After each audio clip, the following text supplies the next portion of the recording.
présent ce soir et puis merci au Muséum de nous accueillir. Merci à Frémy d'avoir eu cette idée de m'inviter pour travailler, faire ce petit travail commun, d'essayer de réfléchir sur la relation entre l'homme et l'animal, donc à travers les fables de Jean de La Fontaine qui sont merveilleuses.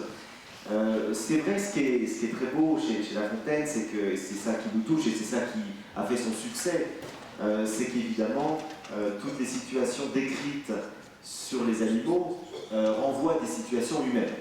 Et donc lorsqu'il veut se moquer de la vanité, il nous fait le corbeau et le renard.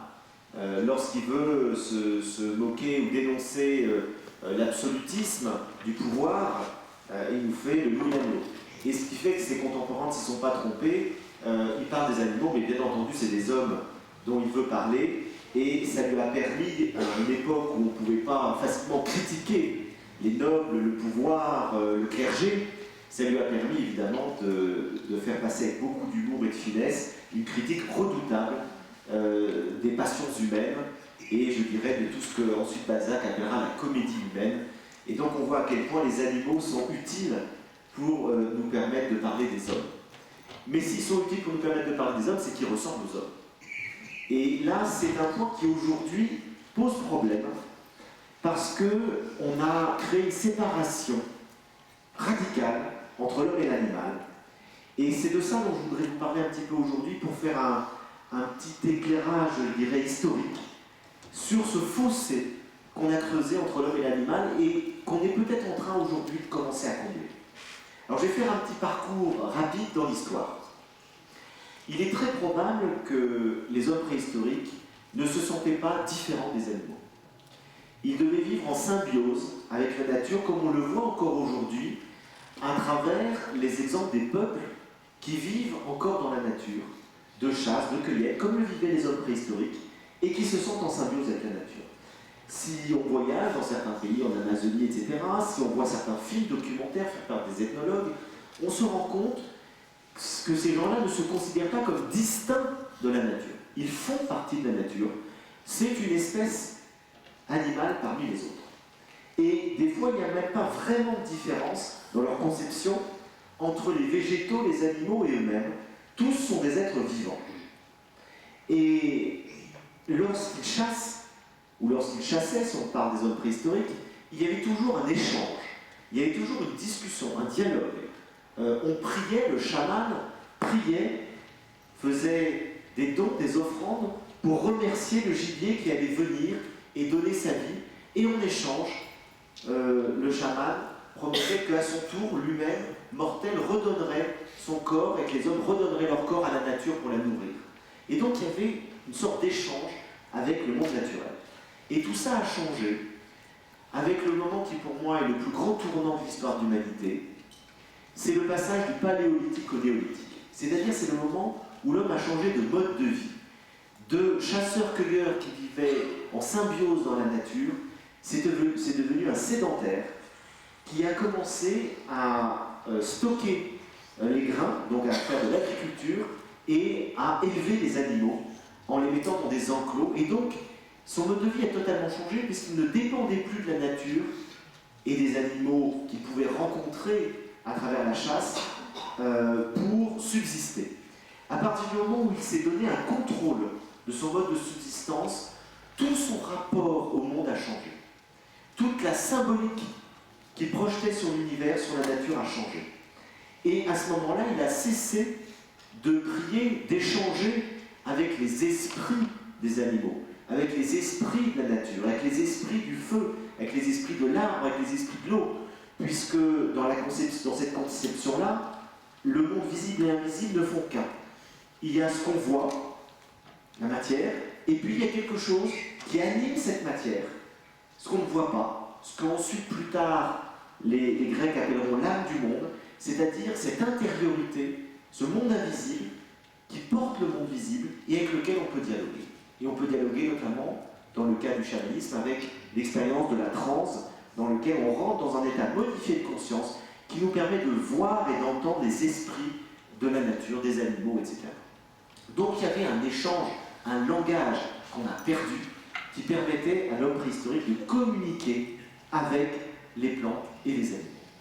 Et du moment que l'homme n'a plus besoin de dépendre radicalement de la nature et de ses caprices, à partir du moment où il maîtrise son alimentation, il va se concevoir comme distinct de la nature.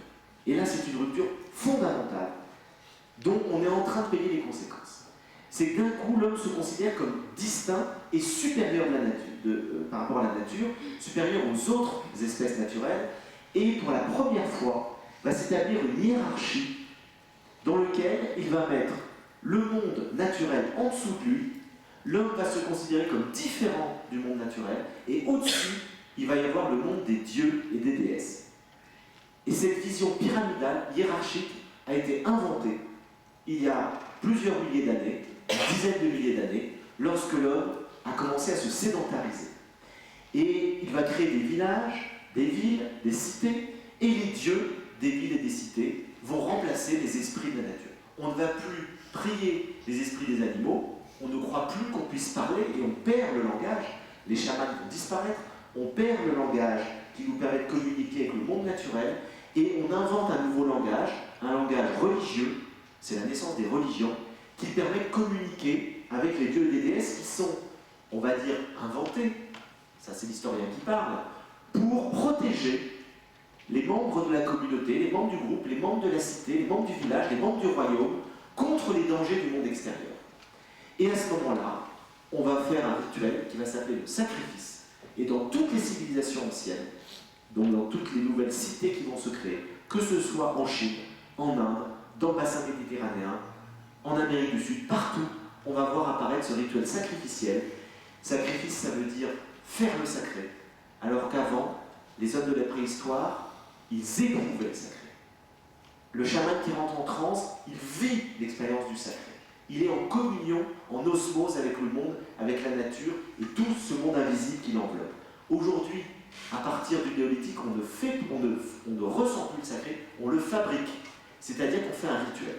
Et ce rituel, ce sont des prêtres qui vont le faire au nom du peuple pour se concilier la grâce des dieux. Et on va prier le dieu de la guerre, lorsqu'on va être dans un conflit avec les autres, de nous soutenir. On va prier la déesse de la fertilité, de permettre aux animaux d'être fertiles, la déesse de la pluie, de donner de l'eau lorsqu'on a besoin de cultiver, etc. Et donc on s'est coupé de la nature, on ne parle plus avec la nature, et les animaux deviennent simplement utilitaires. On a besoin d'eux pour manger, mais on ne parle plus avec eux. On sait qu'ils ne sont plus habités par... ils ne sont plus donnés par la nature à travers ces forces invisibles. Ce sont simplement, finalement, presque des choses qu'on va multiplier pour se nourrir. Et vous voyez à quel point on est toujours dans cette logique-là, et de plus en plus avec l'élevage industriel. Et donc, l'homme se considère comme au centre du monde, au centre du cosmos, avec une mission particulière qui est celle de tenir le monde par le rituel. Et le rituel, c'est ce moyen, le sacrifice, le rituel qu'il a trouvé pour se donner une mission essentielle qui est de maintenir l'ordre cosmique. Et c'est ce qui va lui permettre de développer toute une série de croyances et de rituels religieux qui tiennent en cohésion la communauté humaine.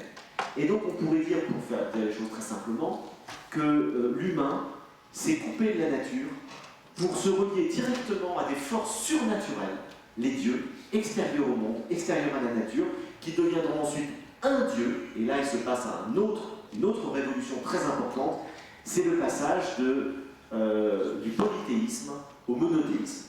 Et alors qu'il y avait encore de nombreux dieux et déesses qui représentaient, qui étaient en quelque sorte les forces de la nature qu'on avait d'une certaine manière domestiquées et converties de manière anthropomorphique.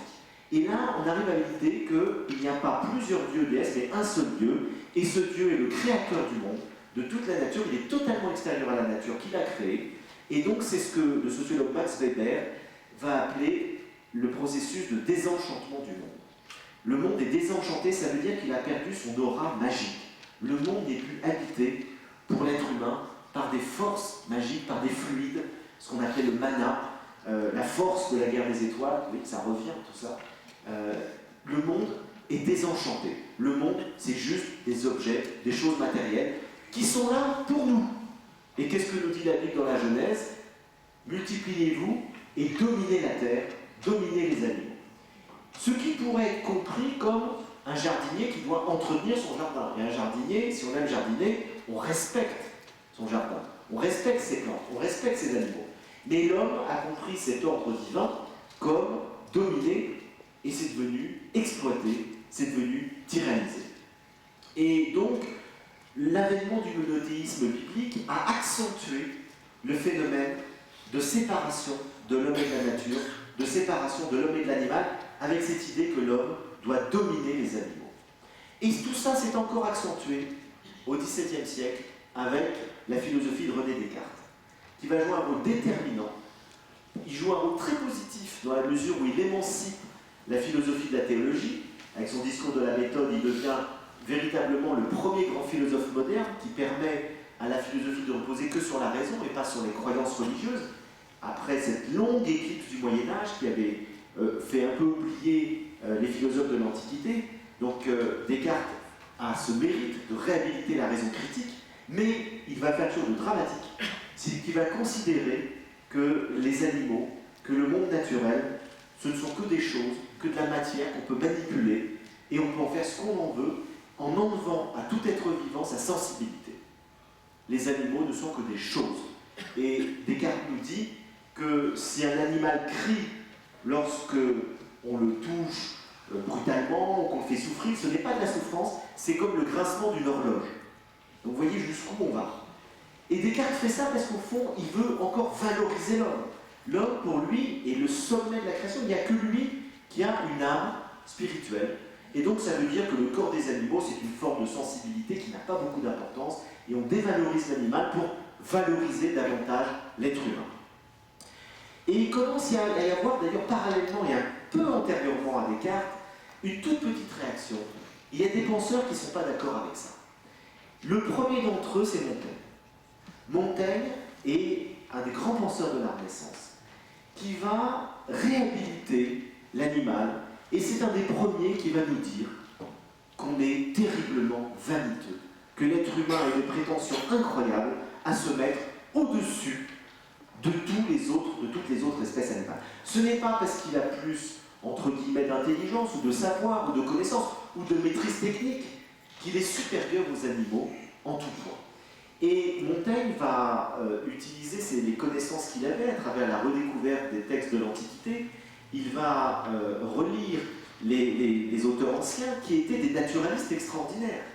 Vous aviez quantité de philosophes de l'Antiquité, à commencer par Aristote, qui avait observé les animaux, observé le langage des animaux, observé les mouvements des animaux, observé les passions des animaux. Et donc finalement, en redécouvrant les auteurs de l'Antiquité, Montaigne va se moquer de la prétention de l'être humain à se considérer comme radicalement différent des animaux et supérieur aux animaux. Et il a beaucoup d'humour, donc pour ceux que ça intéresse, vous pouvez lire dans les essais de Montaigne, le tome 2, le chapitre 12, qui est un chapitre où il y a 30 pages qui sont consacrées aux animaux, où il montre à travers tous les exemples que citent les auteurs d'Antiquité, combien les animaux ont une intelligence, une sensibilité, des émotions, une affectivité qui ressemble énormément à la nôtre. Et Montaigne aura cette phrase célèbre, alors je l'ai notée parce que je l'oublie toujours.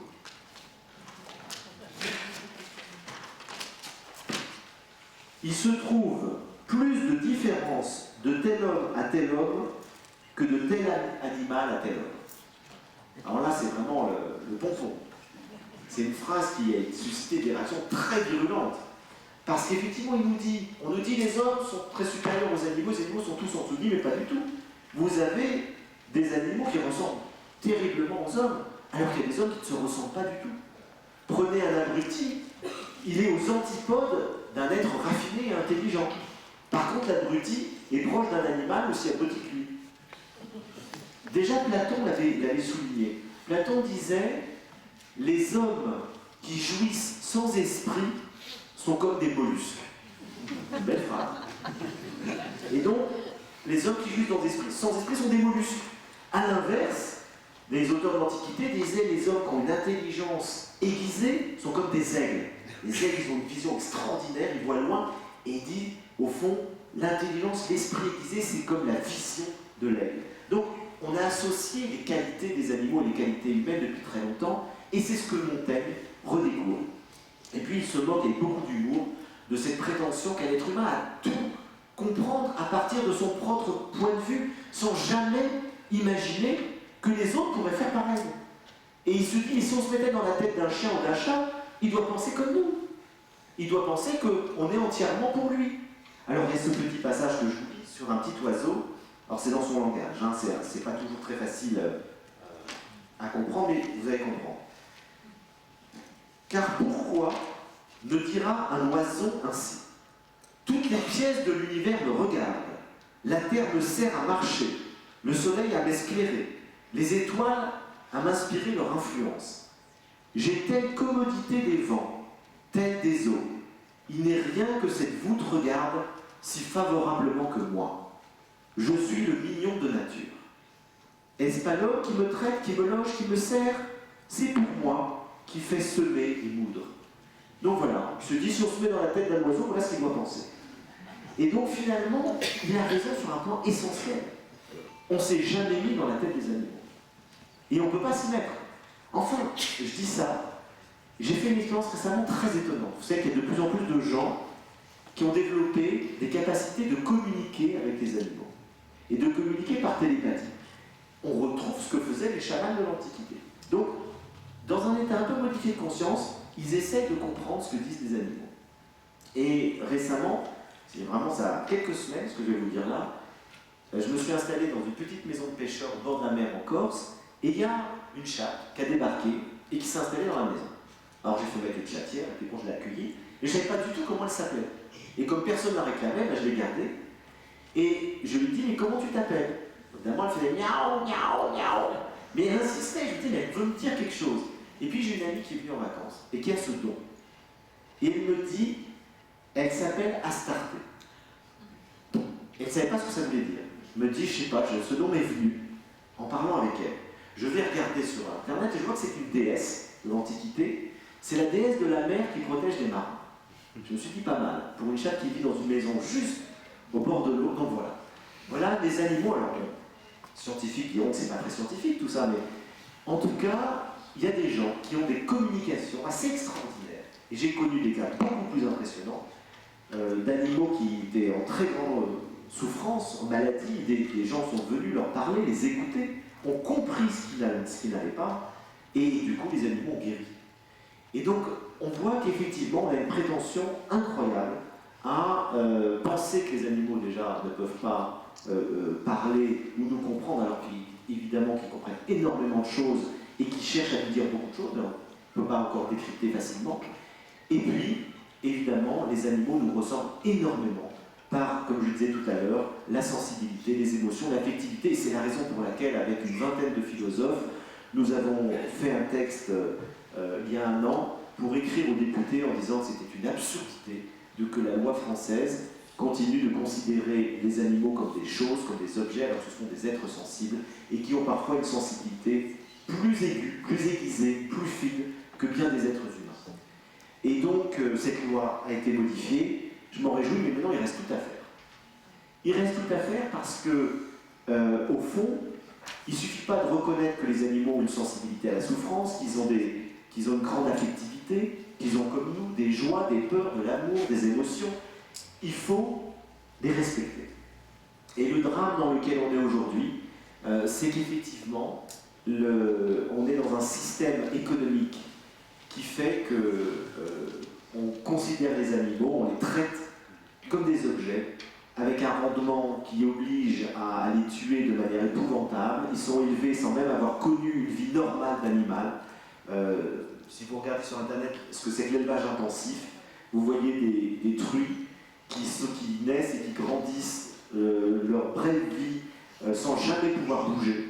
Elles peuvent juste s'allonger, se lever, elles ne peuvent pas se retourner, elles ne peuvent rien faire d'autre. Et elles sont élevées comme de la viande, sur pattes, et pas du tout comme des êtres sensibles, et ça se développe de plus en plus. Parce que malheureusement aujourd'hui, les pays émergents comme la Chine et l'Inde, qui mangeaient très peu de bœuf par exemple, ou de viande industrielle, sont en train de changer leur mode de vie pour s'adapter, pour nous ressembler, pour nous imiter. Et donc il y a de plus en plus d'élevage intensif qui se crée dans le monde, et on voit des animaux qui n'ont aucune vie animale. Ils sont traités véritablement comme des morceaux de viande depuis le moment où ils vont naître jusqu'à la manière épouvantable dont on va les conduire à l'abattoir et les tuer sans aucun ménagement pour leur sensibilité. Alors, je crois qu'il y a quand même une différence entre l'homme et l'animal. Je vous ai dit que je pense qu'il y a énormément de ressemblances au niveau du mode végétatif, du mode sensible, des passions, etc. Je crois que s'il y a une ressemblance, s'il y a une différence, elle a trait à ce que les Grecs appelaient l'esprit, le nous, qui fait que l'être humain a une conscience de lui-même, du monde, et se pose des interrogations métaphysiques. Je ne sais pas si les animaux se posent des interrogations métaphysiques, je ne suis pas dans leur tête pour le savoir. Des fois, je vois, j'ai eu des chiens, des chats, j'ai l'impression qu'ils regardent la beauté. J'ai vu déjà des chiens et chats regarder des couchers de soleil et être fixés par la beauté. Donc je me dis, c'est quand même quelque chose d'étonnant. Et en même temps, c'est vrai qu'ils n'ont peut-être pas cette conscience, par exemple, que nous avons du tragique de l'existence. C'est pour ça qu'ils n'ont pas d'humour. Les animaux rient, ils ont de la moquerie. Les singes se moquent des autres singes lorsqu'il leur arrive une tuile, comme les êtres humains un peu primaires, c'est-à-dire nous tous.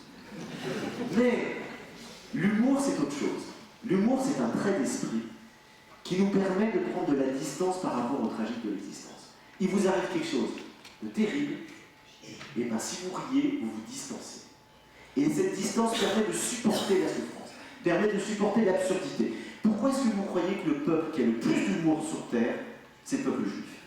Parce que c'est le peuple qui a le plus souffert, qui a été le plus persécuté depuis 2500 ans, et du coup, il a développé un humour extraordinaire. Il se moque de lui-même.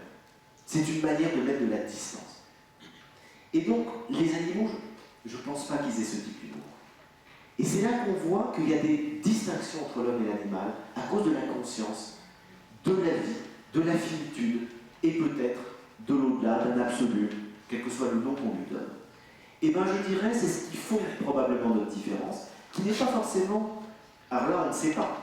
Est-ce que c'est une différence simplement d'évolution ou est-ce que c'est une différence radicale? Autrement dit, est-ce qu'il y a un saut radical, inexplicable entre l'homme et l'animal, qui explique la présence de l'esprit dans l'homme, ou est-ce que c'est juste une question de degré d'évolution? Là, il y a un immense débat scientifique et philosophique. Je ne vais pas du tout rentrer là-dedans ce soir, on n'en aurait pas fini à 3h du matin. Mais simplement pour vous dire qu'au-delà de ce débat, on constate une différence.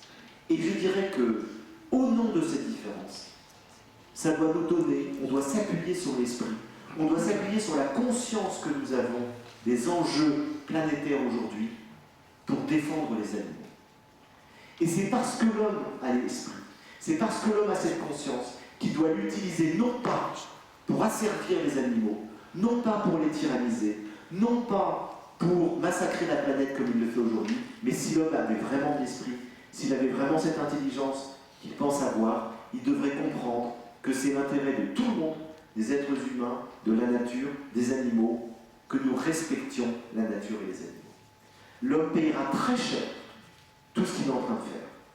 On le voit déjà avec les catastrophes écologiques qui se multiplient, et croyez-moi, le fait de manger de la viande, comme nous le faisons très souvent, qui vient de l'élevage intensif, il suffit d'aller dans n'importe quel fast-food pour que ce soit le cas, nous bouffons du malheur.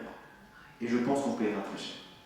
Donc, quoi qu'il arrive, si on était intelligent, nous devrions, et j'espère que nous allons le faire de plus en plus avec les enfants et les jeunes générations, c'est pour ça que je félicite vraiment Fiammi pour le travail qu'il fait, je crois que nous devrions comprendre que c'est notre intérêt et l'intérêt de tous que d'avoir des devoirs envers ceux qui ne peuvent pas dire leur souffrance, ceux qui ne peuvent pas nous dire ce qu'ils ressentent, qui sont les animaux, mais qui sont aussi nos frères. Merci beaucoup.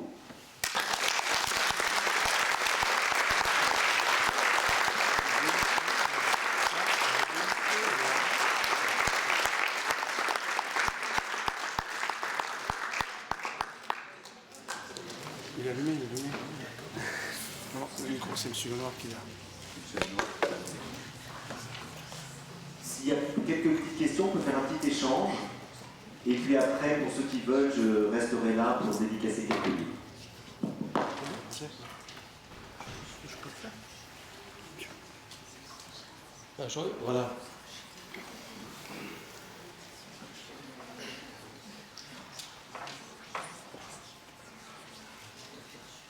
Voilà, bonsoir. J'ai trouvé votre conférence très intéressante.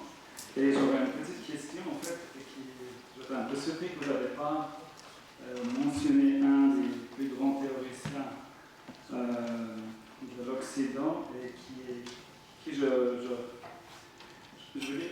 le titre de votre conférence, c'est Je me sers des animaux pour instruire les hommes. Et on sait très bien que Darwin est aussi servi des animaux pour un peu refléter la société humaine. On sait que le darwinisme a eu un impact très important sur l'Occident qui a coûté énormément de vies, que ce soit l'empire colonialiste anglais, que ce soit Hitler, etc. Et dans ce sens, selon vous, c'est plutôt, cette fois on ne fera pas comme Darwin, mais on s'inspirera autrement. Et je n'ai pas vraiment pu cerner comment est-ce qu'on peut prendre les animaux comme exemple pour mieux inspirer les hommes. Je crois que j'ai pas, c'est pas grave. Je crois que j'ai pas tout à fait saisi la critique que vous faisiez de Darwin. Moi, je pense que Darwin a surtout, d'après ce que j'en connais, mais je dois être assez ignare, a surtout effectivement observé tous les animaux qu'il a pu observer grâce au naturalisme de son époque, et c'est cette observation des animaux qui lui a permis de développer sa théorie de l'évolution des espèces. En cela, ils ne vont pas se être critiquables. Donc les animaux lui ont permis de comprendre une loi fondamentale de l'évolution de la vie. Et là-dessus, je me dis, c'est un progrès scientifique considérable. Même si on a fait peut-être dire à Darwin ensuite des choses qu'il n'a pas vraiment dit, et qu'il y a eu ensuite des développements scientifiques peut-être plus durs que ceux de Darwin, mais je crois que le darwinisme tel que je l'ai lu, quand j'ai fait mes études, me paraissait une pierre essentielle à la compréhension des mécanismes de la vie et de la loi de l'évolution. Là-dessus, on peut utiliser après, effectivement, les théories darwinistes de l'évolution en disant que c'est le plus fort qui va l'emporter sur le plus faible et en faire une idéologie de la domination. Mais je pense que ce n'était pas du tout le cas de Darwin.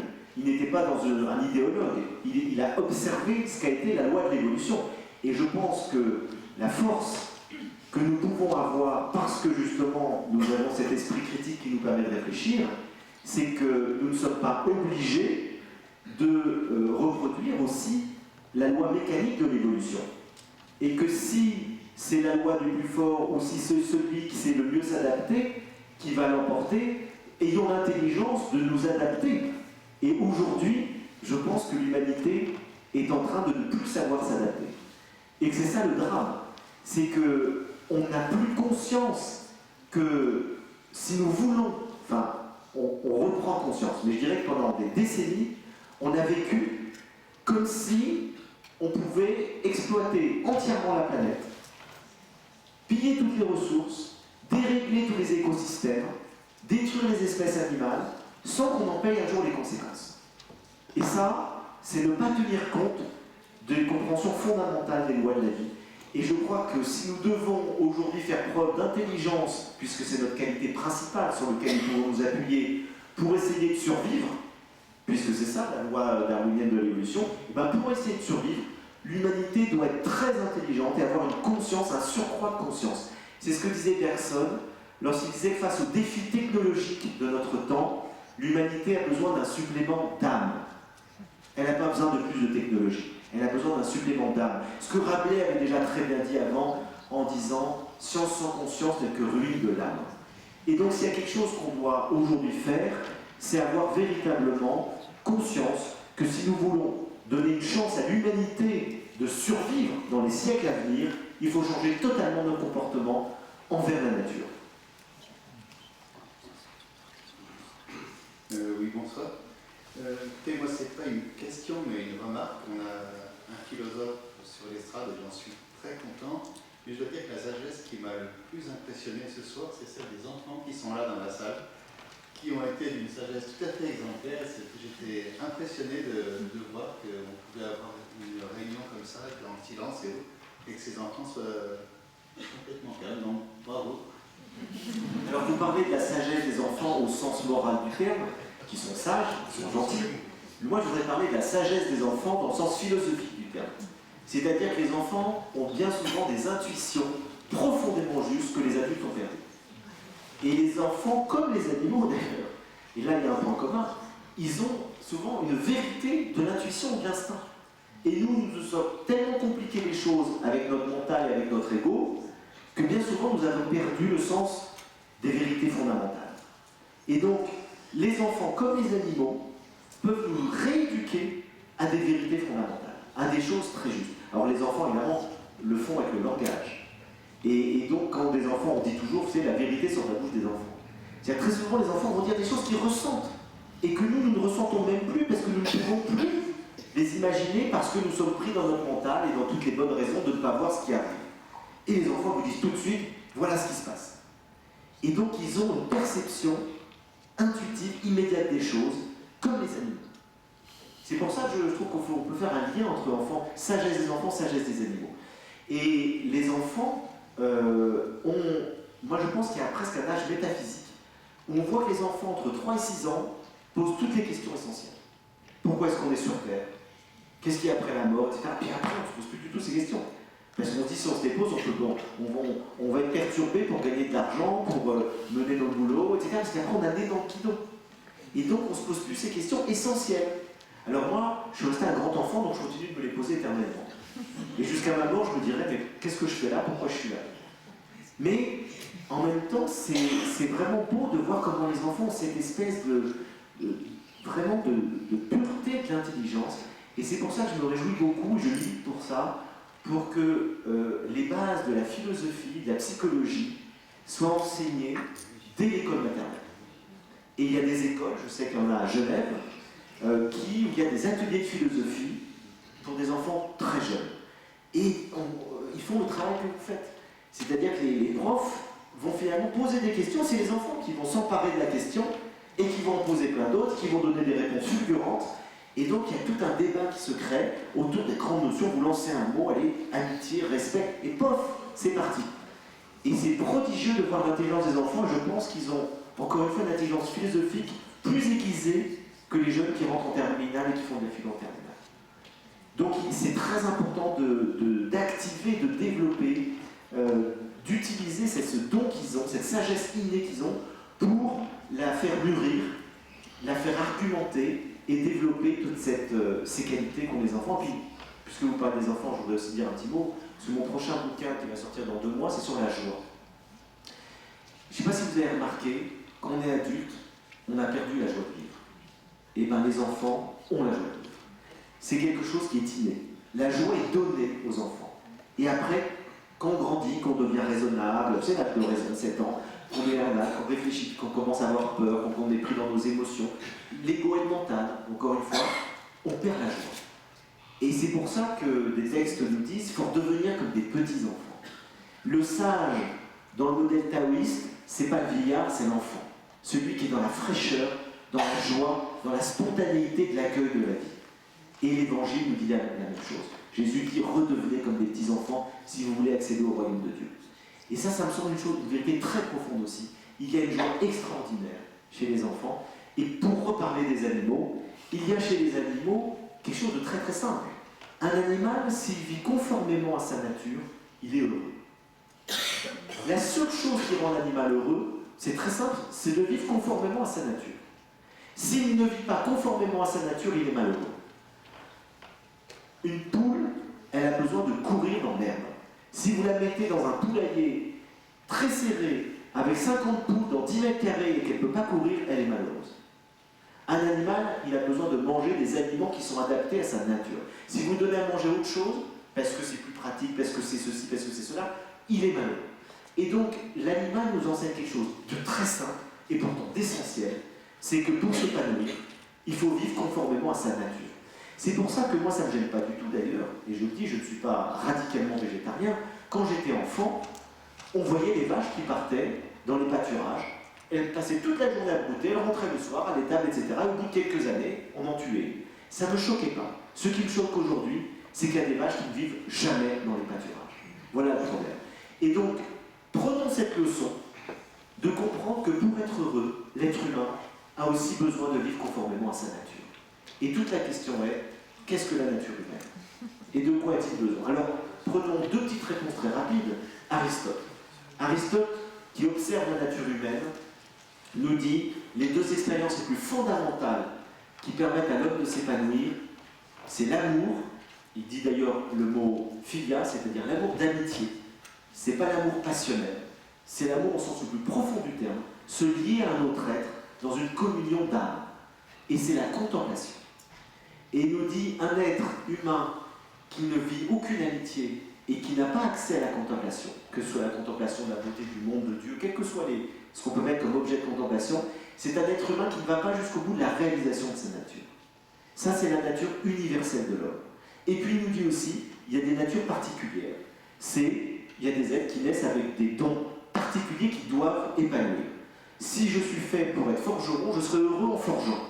Si je suis fait pour être musicien, je serai heureux en faisant de la musique. Si je suis fait pour être chef d'entreprise, je serai heureux en faisant prospérer mon entreprise. Et donc, on a tous des dons particuliers, et je crois qu'il faut toujours avoir ça en tête, c'est que pour s'épanouir, comme les animaux, il faut mener une vie conforme à notre nature. Et donc découvrir que nous avons une nature humaine universelle qui a besoin de s'épanouir dans une activité de l'esprit qu'on peut définir comme l'amour et la contemplation, et que nous avons une nature particulière, singulière pour chacun, qui fait que nous avons des dons à découvrir et à exploiter. Et c'est ce que Spinoza, le grand philosophe de la joie, nous dit. Il nous dit la plupart des êtres humains ne vivent pas conformément à leur nature, c'est pour ça qu'ils sont tristes. La tristesse vient du fait qu'on ne fait pas ce pourquoi on est fait. Et donc tout le travail philosophique pour Spinoza, c'est que notre raison nous aide à découvrir ce pourquoi on est fait. Qu'est-ce qui nous met dans la joie? Qu'est-ce qui nous met dans la tristesse? Et le grand critère, c'est la joie et la tristesse. Ce qui nous met dans la tristesse, ce n'est pas bon pour nous. Ce qui nous met dans la joie, le joie est le signe que nous donne notre nature pour nous montrer que nous sommes dans le vrai. Et donc Spinoza n'a aucune morale métaphysique du bien et du mal, il n'a qu'une éthique concrète. Qu'est-ce qui est juste pour moi? Qu'est-ce qui n'est pas juste pour moi? Quels sont les aliments qui sont bons pour moi? Quels sont les aliments qui ne sont pas bons pour moi? Et il y a des aliments qui sont bons pour moi, qui ne sont pas bons pour d'autres, et réciproquement. Quelle activité me convient? Quel type de personne me convient dans ma vie amoureuse? Tout ça, il faut le découvrir à travers un travail rationnel qui permet de comprendre son émotivité, ses passions, son affectivité et de la remettre en ordre. Puisque Spinoza nous dit quelque chose que Montaigne avait déjà dit avant lui, c'est que l'être humain s'est coupé de sa nature en se coupant de la nature. Et s'il s'est coupé de la nature et de sa nature, il est complètement perdu. Il ne sait plus pourquoi il est fait, qu'est-ce qui peut l'épanouir, et donc il a à faire ce travail de redécouvrir ce qui est instinctif chez les animaux, à savoir vivre selon sa nature.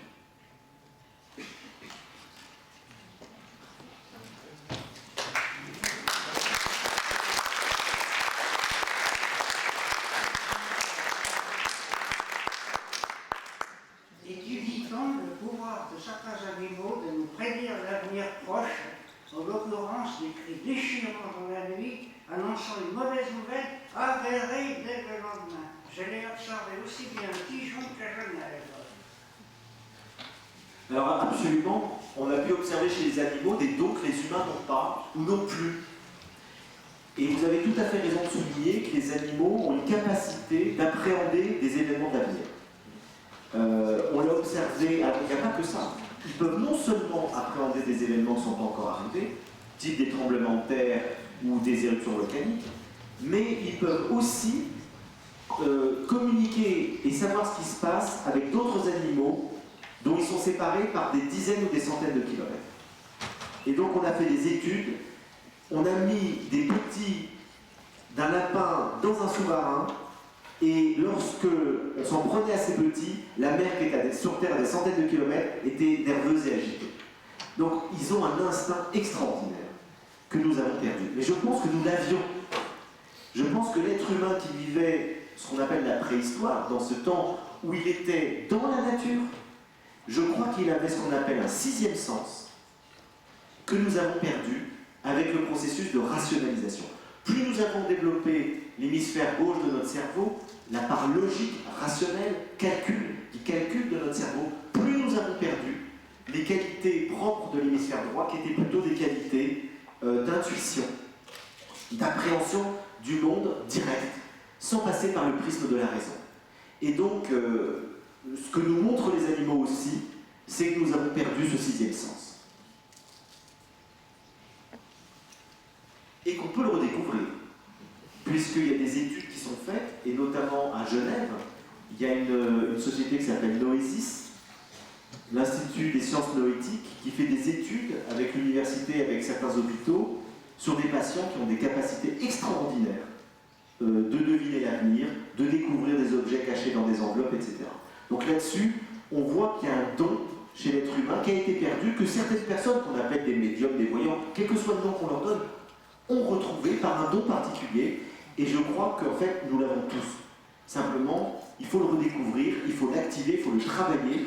C'est pour ça, je le disais à la suite de Spinoza, nous avons à redécouvrir notre nature. Mais pour ça, pour redécouvrir les qualités de notre nature, il faudrait être en symbiose avec la nature bien plus que nous le sommes aujourd'hui.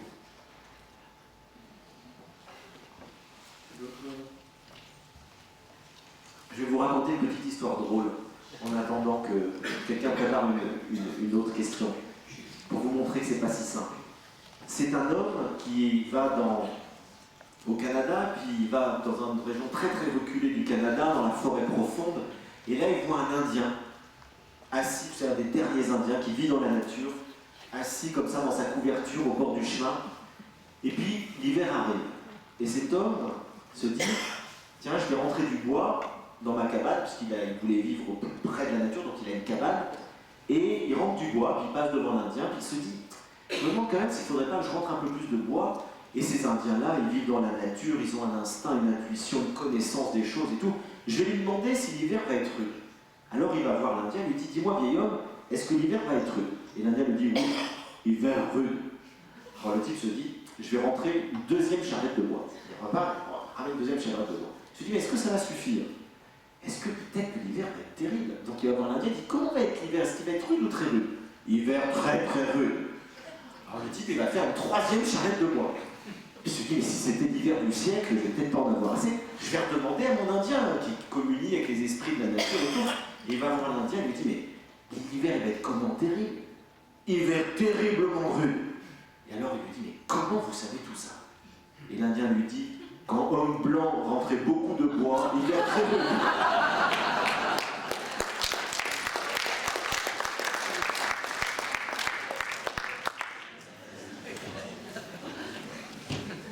S'il n'y a plus d'autres questions, on va peut-être... Alors merci à Fiami encore une fois, c'est lui qui est un peu à l'origine de tout ça. Merci au musée de nous avoir accueillis. Merci beaucoup à vous et de votre patience tout à l'heure pour m'avoir attendu à la gare. Merci pour tout. Et puis j'étais vraiment heureux de vous rencontrer et je reste là encore un petit moment pour ceux qui veulent. Merci.